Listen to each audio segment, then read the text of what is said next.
Om Swastiastu, Assalamualaikum warahmatullahi wabarakatuh. Salam sejahtera bagi kita semua. Shalom, Namo Buddhaya, Rahayu.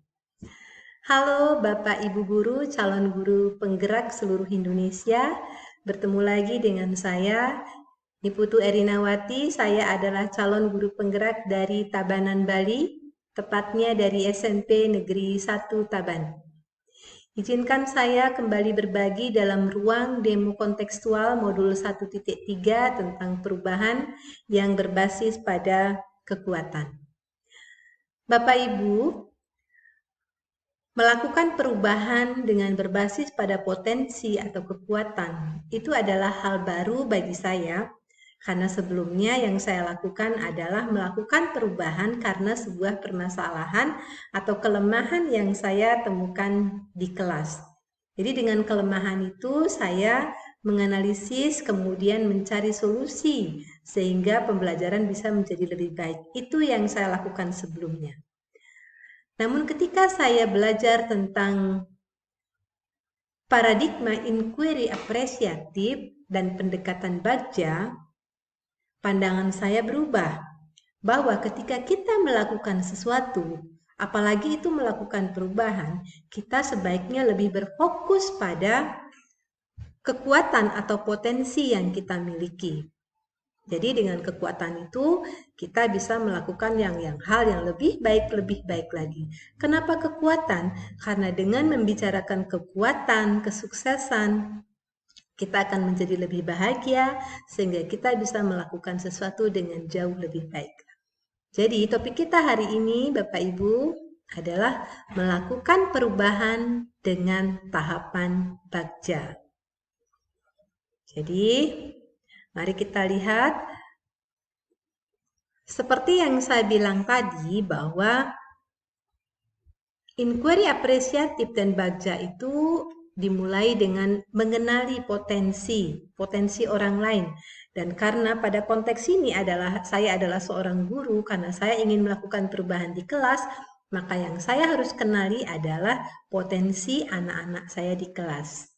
Nah, setelah saya mengamati dari sekian anak, ternyata di situ saya melihat satu potensi, yaitu bermain TikTok. Dan saya melihat ketika anak-anak bermain TikTok, dan saya juga sendiri juga merasakannya bahwa mereka terlihat bahagia dan saya juga merasa bahagia. Saya berpikir, seandainya saja saya bisa membuat mereka bahagia, sebahagia bermain TikTok, alangkah gampangnya saya mengajar mereka di kelas untuk meningkatkan hasil belajar mereka. Bapak Ibu perlu saya informasikan bahwa sasaran saya dengan TikTok ini adalah anak-anak yang memang memiliki kemampuan secara akademis menengah ke bawah. Anak-anak dengan kemampuan akademis ke bawah biasanya memiliki sesuatu di luar akademis yang bisa dikembangkan untuk membantu mereka belajar lebih baik lagi. Jadi TikTok itu adalah sebuah aplikasi di mana para penggunanya bisa berbagi video, musik dengan durasi pendek. Jadi saya membayangkan bagaimana mereka belajar di kelas dengan TikTok, kemudian TikTok itu berisi tentang materi-materi pembelajaran, itu pemikiran saya, dan semoga itu nanti bisa terjadi. Dan selanjutnya, dengan adanya pemikiran TikTok tersebut, muncullah sebuah ide atau gagasan dalam benak saya, seperti sebuah judul, bagaimana memanfaatkan TikTok itu untuk meningkatkan hasil belajar siswa. Jadi di sini tidak ada terlihat permasalahan, tetapi di sini malahan terlihat ada potensi TikTok di sana, dan potensi TikTok itu akan saya gunakan untuk meningkatkan hasil belajar siswa. Jadi Bapak Ibu, pemikiran ini kemudian akan saya bawa ke tahapan-tahapan Bagja sampai nanti dia bisa terrealisasi dalam pelaksanaan pembelajaran di kelas. Bagaimana langkah-langkahnya? Mari kita lihat Bapak Ibu Guru. Oke, pendekatan Bagja. Apa sih pendekatan Bagja tersebut? Oke, seperti yang saya bilang tadi, pendekatan Bagja itu adalah sebuah pendekatan untuk melakukan perubahan yang berbasis pada kekuatan, di mana sebenarnya dia berbasis pada paradigma inquiry apresiatif. Nah, pendekatan Bagja ini ada 5 tahap, seperti namanya BAGJA. Jadi ini adalah sebuah akronim. Jadi B itu adalah buat pertanyaan. Pada tahap ini, saya menyusun pertanyaan yang akan menjadi tujuan akhir. Jadi pertanyaan ini adalah kunci apa yang akan terjadi selanjutnya. Kemudian yang kedua adalah ambil pelajaran. Pada ambil pelajaran ini, saya mengeksplorasi pengetahuan dan pengalaman terkait dengan potensi yang sudah saya dapatkan tadi. Kemudian yang ketiga adalah gali mimpi. Jadi pada saat gali mimpi itu, saya memikirkan atau menggambarkan kondisi atau perubahan apa yang saya inginkan terkait dengan pemanfaatan potensi yang dimiliki tersebut untuk melakukan perubahan. Kemudian selanjutnya adalah jabarkan rencana. Jadi setelah merangkai mimpi, saya menyusun rencana untuk mewujudkan mimpi tersebut. Kemudian yang terakhir adalah, saya pindah dulu. Yang terakhir adalah setelah ada rencana, merealisasikan tindakan sesuai dengan rencana tersebut. Nah, itu adalah tahapan-tahapan Bagja dan saya akan membawa rencana saya atau potensi itu ke dalam pendekatan Bagja tersebut. Mari kita lihat. Jadi perubahan kecil di kelas melalui pendekatan Bagja. Jadi apa yang akan terjadi di sini? Mari kita lihat. Nah, tahap 1 adalah buat pertanyaan. Pertanyaannya seperti tadi sudah saya bilang bahwa bagaimana cara memanfaatkan TikTok untuk meningkatkan hasil belajar. Pertanyaan ini akan merupakan tujuan akhir dari penelitian saya atau percobaan ini. Apakah akan bisa meningkat hasil belajar siswa? Nanti kita lihat jawabannya setelah dilakukan. Nah, kemudian tahap 2 adalah ambil pelajaran. Pada tahap 2 ini, saya akan mencoba mencari informasi tentang semua hal terkait potensi TikTok tersebut dengan browsing di internet. Kemudian, apa sih itu TikTok? Kemudian jenis-jenisnya apa saja? Apakah sudah pernah ada yang menggunakan TikTok untuk pembelajaran? Nah, seperti itu mungkin saya cari di internet. Ya, kebetulan kemarin sempat melihat-lihat juga, walaupun belum banyak, sudah ada yang menggunakan TikTok tersebut untuk pembelajaran. Kemudian saya juga berkomunikasi dengan siswa, apakah mereka tahu pernah melihat TikTok sebagai pembelajaran, seperti itu. Dan saya juga harus lebih mendalami bagaimana sih melakukan TikTok, membawa ke kelas tapi tanpa tahu sama sekali TikTok juga sepertinya sangat sulit. Jadi saya harus tahu dulu TikTok seperti apa. Kebetulan saya juga suka TikTok, jadi saya pernah melakukannya walaupun tidak sering. Nah, kemudian cara apa yang bisa dipakai di kelas? Bagaimana pemanfaatannya? Itu mungkin harus saya lihat lagi.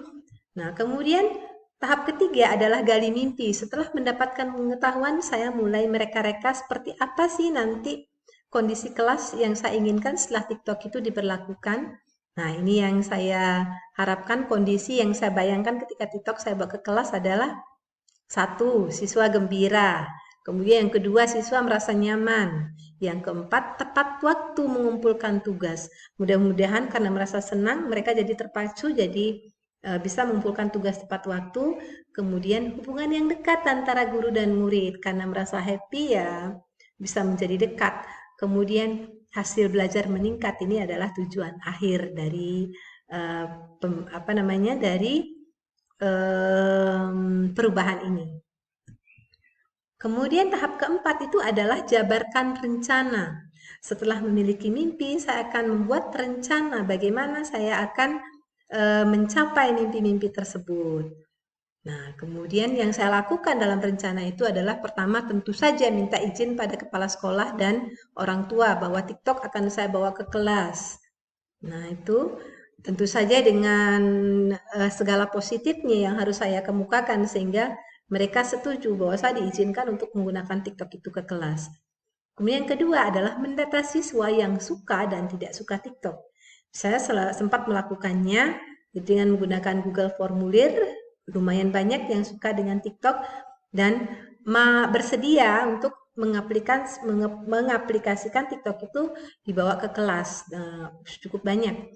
Kemudian yang ketiga adalah membuat kesepakatan pemanfaatan TikTok di kelas. Jadi walaupun suka, tapi kalau mereka tidak sepakat TikTok dibawa ke kelas, saya juga tidak berani melakukannya. Jadi buat kesepakatan dulu. Jadi saya tetap menggunakan Google Formulir bahwa mereka mau atau tidak kalau TikTok dibawa ke kelas. Nah, seperti itu. Kemudian yang keempat adalah menyepakati jenis TikTok dan penerapan di kelas maupun dalam pengumpulan tugas. Jadi jujur saja saya belum tahu banyak tentang jenis TikTok. Mungkin untuk ini saya mungkin lebih membebaskan anak. Yang penting kontennya atau isinya adalah materi tentang pelajaran. Seperti itu. Kemudian yang ini yang harus saya pertimbangkan karena tidak semua anak suka TikTok. Masih ada masih ada beberapa anak juga yang ingin melakukan pembelajaran tidak menggunakan TikTok. Jadi saya juga harus memfasilitasinya. Seperti ada yang ingin mengumpulkan tugas dengan tertulis atau dengan audio saja atau dengan video saja. Jadi saya masih harus memberikan peluang pada mereka-mereka ini untuk mengumpulkan tugas sesuai dengan minat mereka. Oke, kita sampai pada tahap 5 atau tahap terakhir yaitu atur eksekusi. Jadi yang saya akan lakukan itu adalah tentu menyiapkan materi untuk diakses oleh siswa dalam bentuk video dan bacaan. Kenapa video dan bacaan? Karena dengan dua ini pemahaman mereka akan jauh lebih sempurna daripada hanya video atau hanya bacaan saja. Kemudian yang kedua, meminta siswa yang suka TikTok itu untuk memimpin ice breaking dengan TikTok. Jadi sebelum ke materi, lebih baik saya membuat mereka bahagia dulu untuk menunjukkan kepiawaian mereka bermain TikTok dengan cara melakukan TikTok bebas dalam ice breaking. Sebelum mereka dibuat tegang dengan mempersiapkan materi tersebut. Nah, kemudian yang ketiga adalah meminta siswa memperagakan pemahaman lewat TikTok. Dan ini mungkin akan dilakukan lewat tugas-tugas juga yang bisa diupload, yang bisa dikirimkan. Nah, yang keempat, memfasilitasi siswa yang tidak suka TikTok untuk presentasi. Seperti yang tadi itu saya lakukan juga harus mempersiapkan siswa yang tidak suka TikTok itu dengan kegiatan-kegiatan lain yang mereka sukai. Seperti yang sudah mereka jawab pada Google Formulir yang saya kirimkan kepada mereka. Dan jangan lupa saya harus menyiapkan rubrik penilaian untuk semua proses yang mereka lakukan, baik itu TikTok, baik itu video atau audio, seperti itu. Bapak Ibu Guru, jadi ini adalah tahapan terakhir dari Bagja. Bagja itu sendiri, hasil akhirnya tentu aja saya harapkan bisa meningkatkan hasil belajar siswa tersebut.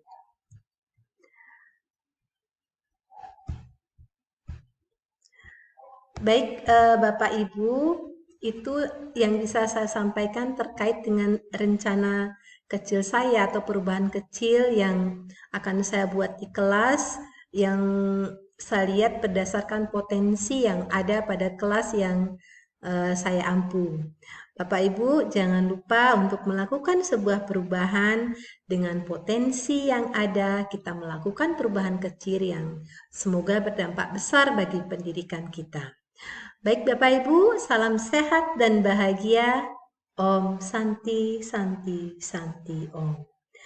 Wassalamualaikum warahmatullahi wabarakatuh. Salam sejahtera bagi kita semua. Shalom, Namo Buddhaya, Rahayu.